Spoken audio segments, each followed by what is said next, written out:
Alright, we've got so many Easter eggs from Into the Spider-Verse to share, there's not a moment to waste. Did you notice how... Hang on, wait. I also have a ton of Into the Spider-Verse Easter eggs to share. Wait, you're Shameik Moore. You're in the movie. Yeah, in your universe, but in my universe, I host internet videos about Easter eggs. Alright gang, Jake Johnson here, and we've got so many Easter eggs from the new clay animated video game, Enter the Spider-Verse, to get through it. Am I in another universe? Did it happen again? The first reference comes before the movie even starts. Guys, we might be here all day. Everything opens with the Comics Code Authority's seal of approval. In years past, this was the comic industry's way of governing itself and avoiding government censorship. The seal appeared on the covers of Marvel Comics from 1954 until they stopped using it in 2001. The code required comic book publishers to make their villains unsympathetic. So I'm actually not sure if Aaron Davis' The Prowler would qualify in this case. He's pretty sympathetic. I like that guy. This wasn't the first cinematic appearance by the character, by the way. Aaron Davis was also the name of Donald Glover's character in Spider-Man Homecoming. Is that guy gonna turn into the Prowler at some point? Maybe? Speaking of Mr. Glover, there's a brief clip from Community featuring the actor in a Spider-Man costume. It was produced during his public campaign to take on the role of Spider-Man, which eventually went to Andrew Garfield. Apparently, Glover's campaign helped to inspire Marvel to create Miles Morales in the first place, and as a nod to this history, you can see a brief homage to the original Community scene on Aaron Davis' TV during Miles' first visit. Wow, that is a deep cut, and a messed up origin story. Another little tribute to Marvel's history comes during the sequence when alternative reality Doc Ock is opening her dimensional portal. A computerized map shows her navigating between other universes, with one identified as Earth 616. This is the primary reality that most Marvel comics take place. Miles' story is set in what's often called the Marvel Ultimate Universe, which is Earth 1610. Wow, that's a lot of Earths. Now, as Into the Spider-Verse opens, Miles' universe had its own version of Peter Parker. This is the first Spider-Man we see active in the movie.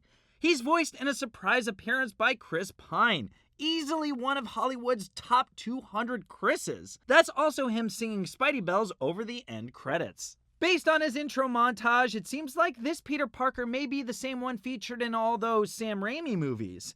He does the upside-down kiss from Spider-Man 1, stops the train and saves Mary Jane in the cafe from Spider-Man 2, and he even does the familiar street strut from Spider-Man 3. Miles reads the in-universe comic book True Tales of Spider-Man, which relates the stories of this Peter Parker's various adventures. The covers are all inspired by real Spider-Man comic book covers in the past, including his debut in Amazing Fantasy number 15 and Spidey's face-off against the Chameleon in Amazing Spider-Man 186. There's also some specific shoutouts to Spider-Man's creative team over the years. If you watch closely while Miles scrolls through the contacts on his phone, there's a B. Bendis in there, a reference to writer Brian Michael Bendis, who co-created Miles' character. Spider-Man co-creator Steve Ditko gets a similar shout-out. He's among the names saved in Miles' dad's phone. At another point, Miles races through the streets of New York past a shop called Romita Ramen, a tribute to artist John Romita Sr., who helped define Spidey's look and style. But let's jump ahead to the underground Spidey lair, which Aunt May reveals late in the game to our heroes. As Miles and his new friends take the elevator down, they pass by where the Spider-Mobile and Spider-Cycle are being stored.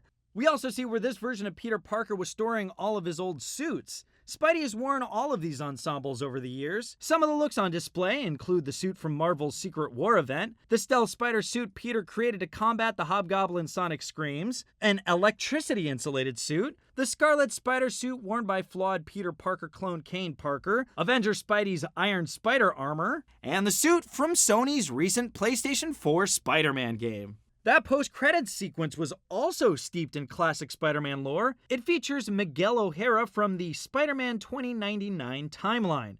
In these stories, created in the early 90s by Peter David and Rick Leonardi, O'Hara is a geneticist living in future New York, known as Nueva York, and trying to recreate the abilities of the original Spider-Man in other people. Did you recognize O'Hara's voice? That's right, it's Oscar Isaac, taking a brief break from one of the 800 other movies he's made this year. In this post-credits scene, though, O'Hara takes a portal back to the 1960s and invades an old episode of the classic TV Spider-Man cartoon.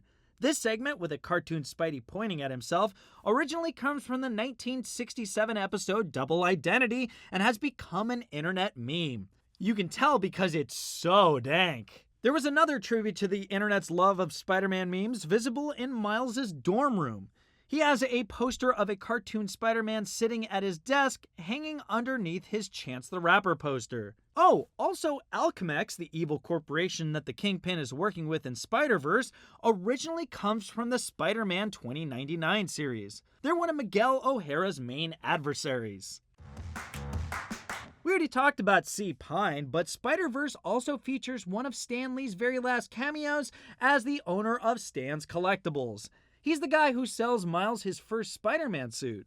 And if that weren't enough, Post Malone, who did the song Sunflower for the soundtrack, also shows up in a brief vocal turn as a nameless Brooklyn resident. But aside from celebrity guests, a lot of Spider-Man characters show up briefly in the new film. Kingpin's goons are Tombstone and Scorpion, who have both tangled with Spidey in the past, and Kathryn Hahn voices the villainous Olivia Octavius, the version of Doc Ock from Miles' universe. There's actually been a female Dr. Octopus-style villain in previous Spider-Man comics, but the Olivia Octavius name is new.